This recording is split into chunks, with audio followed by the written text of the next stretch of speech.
Whether or not your school decides to have in-person sessions or online sessions, your high school or even middle school esports season is coming up. And I bet you're excited to win the championship and to dominate your opponents and to show off your mechanical prowess in League of Legends or Overwatch or whatever you have. But wait, have you fully prepared yourself for this upcoming season, and have you taken every single step to get your foot in front of the door, out the gate, into the best possible start to this fall? Well, that's exactly what we're going to be talking about in this video, so don't click away. Let's get started. Dude, did you see that? Bro, there's no way that there's this. The sheriff is busted gun. That's Yo, did you just toggle? Don't Wow. Why do I Talk keep about my doing two that? headshots. Hi everyone, my name is Joe, and I actually co-founded the world's first in-person, year-round youth wellness program for gamers specifically. And you've stumbled onto my personal YouTube channel where I will continue to spread this passion, to spread this mission for a kinder, better, healthier, happier gamer. So thanks for watching so far. Over the last 3 years, I've dedicated a lot of my time specifically to youth esports by serving as one of the first founders in the world for a LAN high school esports league, and serving also as a coach for multiple schools over the last couple of years. In this video today, I wanted to share with you some quick tips, whether you're an incoming freshman, a veteran returning player, or maybe a coach that could spread these same tips so that you can thrive in your upcoming esports season. So let's get started.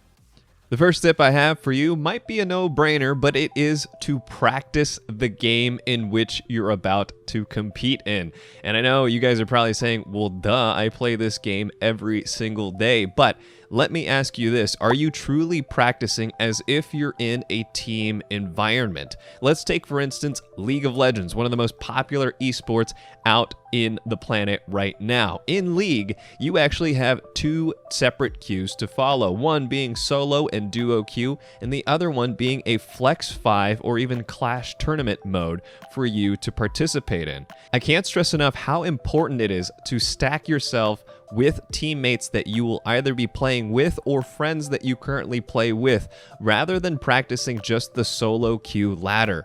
When you want to win a championship, there will be different metas than in solo and duo queue. You need to work together with your teammates. So go ahead and play a 6-stack queue in Overwatch. Go ahead and play 5 flex games together. Go ahead and play Clash. Go ahead and play 3s in Rocket League, because that will help you so much more in preparation for your upcoming season than just playing by yourself. The next tip I have for you in your upcoming season is to get academically eligible. And if you're a coach, make sure the players that you have returning are academically eligible, because look, the bottom line here is in high school and middle school and even college esports, if you don't qualify by bringing up your grades to a minimum standard, you don't get to play, period. And those on the fence with academic eligibility, maybe 1 week you're eligible, the next week you're not. Spend that time. Ask your teachers for help to get your grades up so that you can reduce that one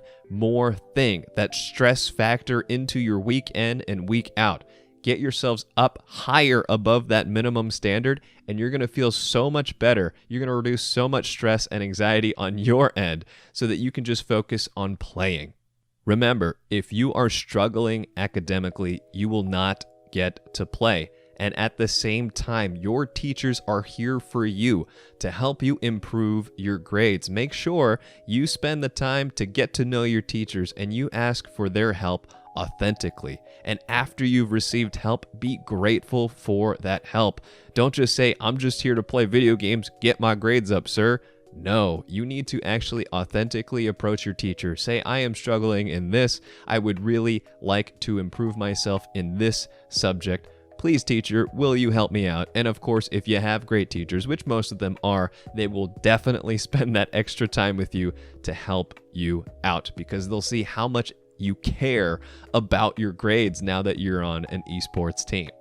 My third tip in this video is actually to connect with your teammates even before the season starts. Look, maybe your team or school already has a Discord channel. Go ahead and start communicating on there. Get to know the players, get to know the coach, get to know the tendencies of the individuals that you will be working with, and actually understand what their wants and needs are, what their tendencies are.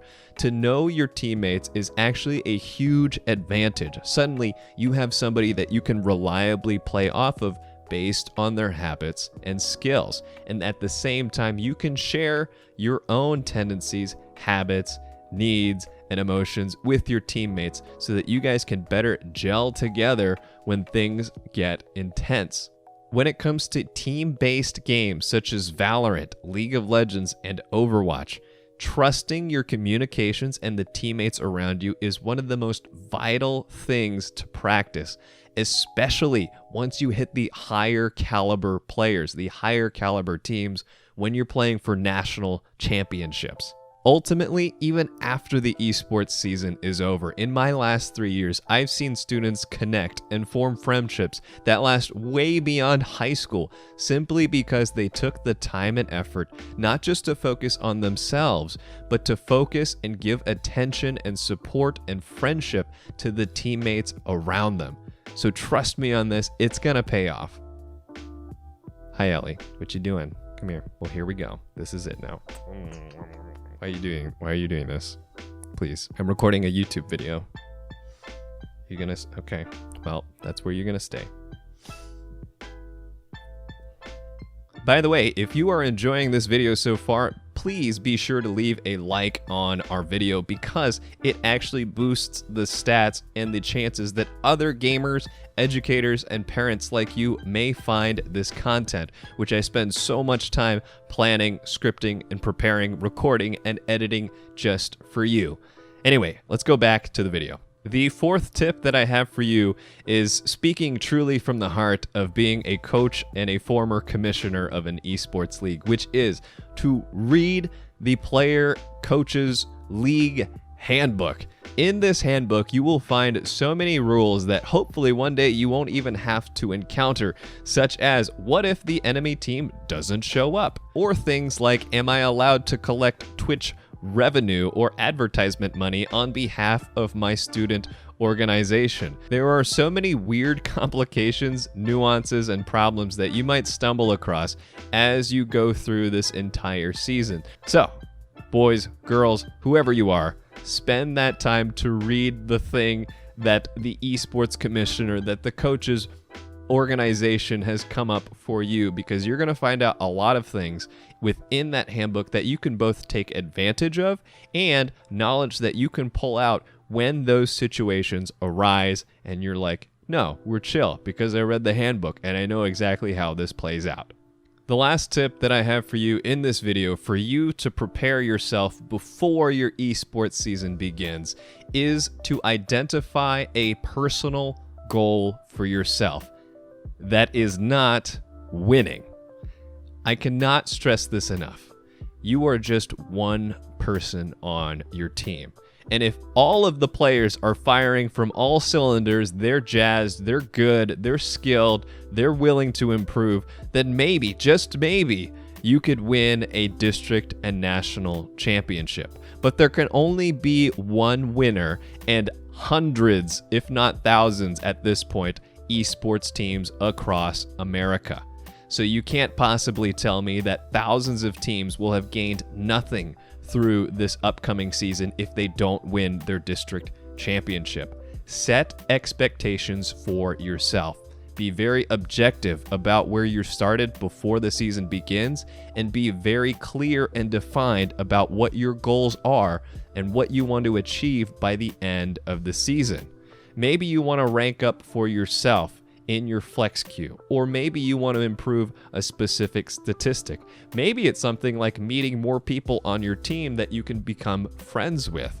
I need you to figure out what you want your goals to be that aren't just winning the district championship, that aren't just beating somebody else. The competition is going to get tough. And you may not always win every single game, but that doesn't mean you don't always grow from your opportunities. More important than winning is your chance to actually become better through what you do, whether you win or lose. So find yourself a goal. Once you've thought of your goal, go ahead and write it down and leave it somewhere where you can see that darn thing every single day, every single time you hold a practice. What do you want to accomplish within your life? I know we got a little deep there, but what do you want to accomplish within your life, and what can you accomplish through your high school, middle school, or coaching of a academic esports team this fall? You tell me. Let me know in the comments. That is our question of the day. What is your personal goal going into this esports season? And that just about sums up the 5 quick tips I have for any returning new coach, veteran, educator within academic esports, and what you can do even before the school season starts. If you like this type of content centered around esports and competition, be sure to give us a thumbs up, subscribe to this channel, and also check my streams out every Wednesday and every other Sunday starting at 7 p.m. Eastern. Once again, guys, my name is Joe. Thanks for watching this content. We will see you next time.